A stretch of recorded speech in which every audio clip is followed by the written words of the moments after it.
My name is Mark Knoblauch. I joined First St. Paul's Lutheran Church in January of 1971, so it has been 50 years since I came here.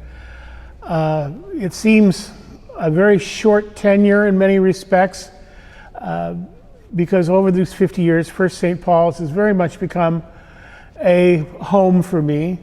I know the place fairly intimately, having been here 50 years and having served as chairman of the congregation for some time, and have also held many other offices and served in other roles here. First St. Paul's has changed a lot, has grown over these 50 years. I hope that the Holy Spirit has given us a full measure of gifts that we can serve the community and work very well with all of the staff here and the other members to create something unique and something truly wonderful in the city of Chicago. I moved to Chicago in August of 1970, and that was just as this church building was beginning to be finished. And I did not know about the existence of First St. Paul's until a Sunday morning when I was coming back from attending another church and picked up a Chicago Tribune, and there was this featured piece in there about the dedication of this new building here. And I looked at the address and figured, that's not that hard for me to get to. It's one quick bus ride, and so I began attending here and knew almost immediately that this was going to become my church home. The people were very friendly without seeming to be aggressive in their approach to people. They were just good people who enjoyed meeting other people and who were happy with what they had just accomplished here. I met Pastor Mance, who was the pastor at the time, who was very welcoming to me. He immediately introduced me that same day to Dick Herger, who was the chairman of the congregation, who sadly was killed in a plane crash not too many months after I joined. I slowly got involved in the congregation, attending meetings. In those days, the congregational meetings still were in the evening. It took a while for them to order and to construct an organ for this place. It was finally installed probably about 1972, and before that, Carol Leahy, I believe was her name, was the music director, and she had to do everything from a piano, but had the support of a wonderful choir that was very dedicated and did a lot of wonderful choral pieces to add to the worship experience here at First St. Paul's. It was an interesting time, those first few years here. The congregation essentially was trying to catch its breath. It had just put forth an enormous effort to get this building constructed. It had to overcome so many financial and political hurdles to get this thing done because of the fact that it was in this newly constructed Sandburg village, and the people who developed the village weren't exactly sure they wanted to leave a church on the premises here. But eventually it got done, and there's some wonderful leaders back in those days who worked very hard to ensure that this place could become a success, chose a wonderful architect for the building, and made it seem very contemporary. Because the congregation, as I said, was trying to catch its breath at that time, there was not a lot of programming or a lot of outreach. The congregation was still trying, I think, to consolidate itself and to define its purposes and how it was going to make this new building an asset to its ministry. And that took some time. Those things don't happen overnight.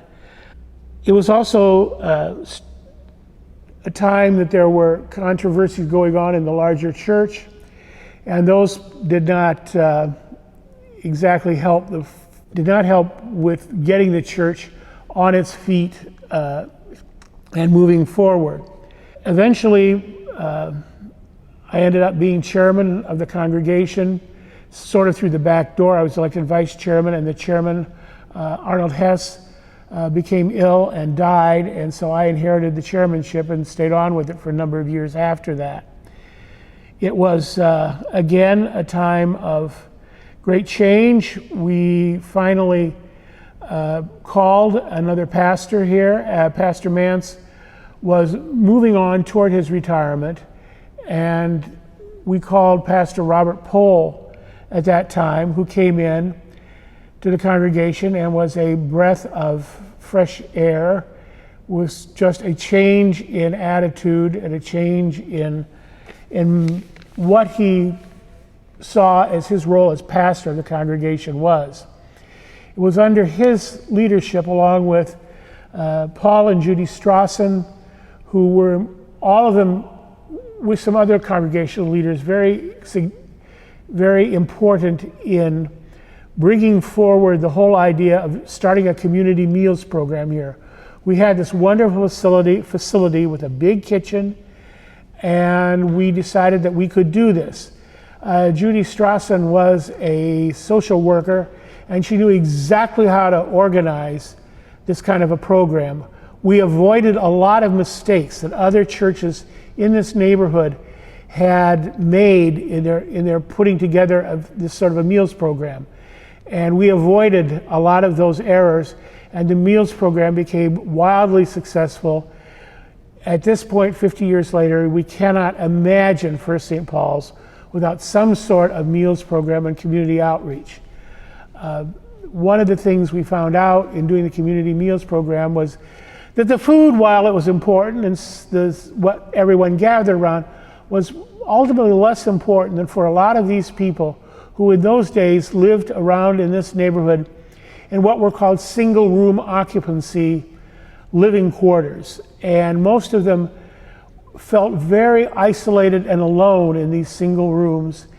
And coming together on a Saturday noon with a lot of other people from the neighborhood provided some social relief for them and was a very positive experience for a lot of them. And the congregation went on, and the meals program expanded, so many people who were not part of our fellowship joined on the Saturdays of the meals program and took a lot of the burden off congregational members, so that the program became sort of a self-sustaining outreach to the neighborhood.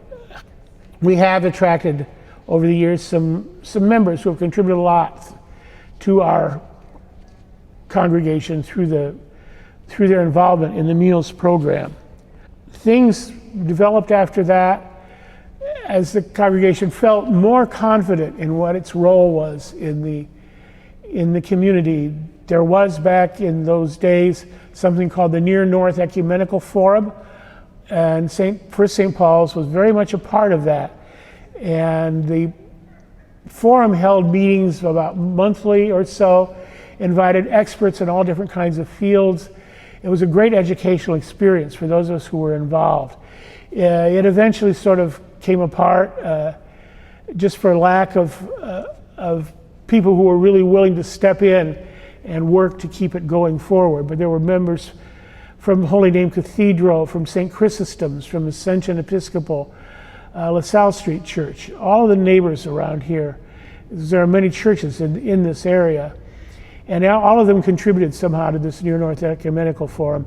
And it was a wonderful period of time in which the churches really banded together and exchanged ideas and lots of inspiration from one another, with one another here.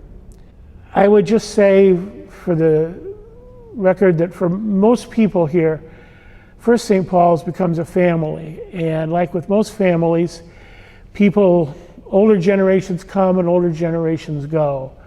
There was a time when I was young and sort of perhaps radical, revolutionary, whatever, in those days, and pretty soon became sort of the establishment of the church. And that's the way organizations grow. We had a lot of wonderful members over the years who have now passed on. And those people contributed so much to my life personally and to the life of this congregation. You cannot say enough good things about many of these people. There are so many. Start with Bob Moss, who was one of the more fascinating people I met here at First St. Paul's. He was an early resident of Sandburg Village. Bob Moss started out as a chauffeur for the Marcus family who lived down at the end of the street here at Goethe and Lakeshore Drive. And Bob was their chauffeur, and eventually Mr. Marcus decided he wanted to start a collection of art. And he told Bob to study up and learn as much as he could about art. And Bob became sort of the curator of the Marcus's collection. They had fabulous stuff. Bob would occasionally invite you over to see the collection, and it was absolutely wonderful to go into these closets that they had there that were designed to hold paintings, and you could reach into the closet, pull out a Picasso, pull out a Miro. It was just an extraordinary experience to see all these things firsthand, and Bob was so gracious in helping all the rest of us appreciate what we had here at hand.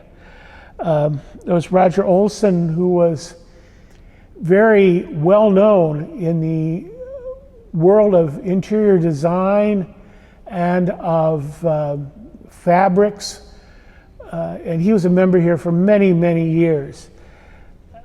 And he was always instrumental in making sure that this church always looked good, that what we did here stayed in some sort of architectural aesthetic unity, so that when people came in, they wouldn't be overwhelmed, but they would just say, this is a comfortable place, and it looks like somebody is paying attention to what's going on here. There were so many other people you could name. Bob Tabor and his wife Juanita, longtime members here. Bob was a policeman here in Chicago, a sergeant. He worked so hard to try to form basketball groups and so forth to work with the teens that lived just to the west of the church here toward the Cabrini Green development. And Bob eventually became chairman of the congregation here. His wife put on the most wonderful fried chicken dinners for the congregation, and we would not have been the same without Bob and his wonderful family, his daughter Pam. It was just, they were really sort of amazing people. One of the most important people who came through here was Jim Rodner. Jim was our music director here back in the late 70s, early 80s, if I remember the dates correctly. Jim helped to transform our music program, brought in many professional standards for that. Jim also had his own semi-professional chorus called the James Chorale, which made a lot of recordings and were very well known. Jim was a prominent member of the Chicago Symphony Orchestra Chorus, and served as sort of an assistant director to Margaret Hillis in those days. Jim and Audrey Roberts were quite something. They were both professors at what was known then as Concordia College in River Forest, now is known as Concordia University Chicago. Jim had a PhD in psychology. They too were great leaders in the congregation and were very good about helping us through a lot of issues that had to do with keeping our counseling programs and so forth in good shape. I could name so many others. Bob Hoffman, who was vice chair, I believe, of the Wheat Ridge Foundation, always made sure that we had a lot of input into what was going on in charitable foundations in this area. Ken and BJ Chakiris were leaders too here. They had a management consulting firm. They were wonderful in helping us keep organized and staying on an even keel in terms of our administration. You can't say enough for their help. They also, BJ in particular, was also instrumental in the governance of Lutheran Child and Family Services of Illinois. She was the chair of that. People at First St. Paul's were almost always involved in some other organizations around the city. This past year at First St. Paul's has been one of great stress for us. The pandemic has put enormous burdens on us, as it has all other societal institutions. in this country and around the world, actually, too. And we've had to rethink a lot of what we've done. We have tried to respond to the challenges through use of a lot of video, recordings, to make sure that people are staying in touch, and to make sure that the Word of God, the preached Word, with all of the good news that that brings, continues to be in people's lives.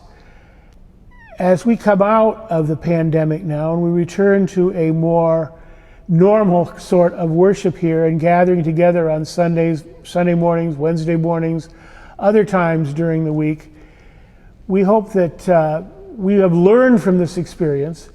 Those of us who've been around value each other a lot more now because of having the separation. We didn't understand, I think, sometimes how dependent we are on one another and how much as Martin Luther used to say, the mutual consolation of the saints is important to us. And we hope that that will continue. It will not be the same as it was before. Nothing ever is the same.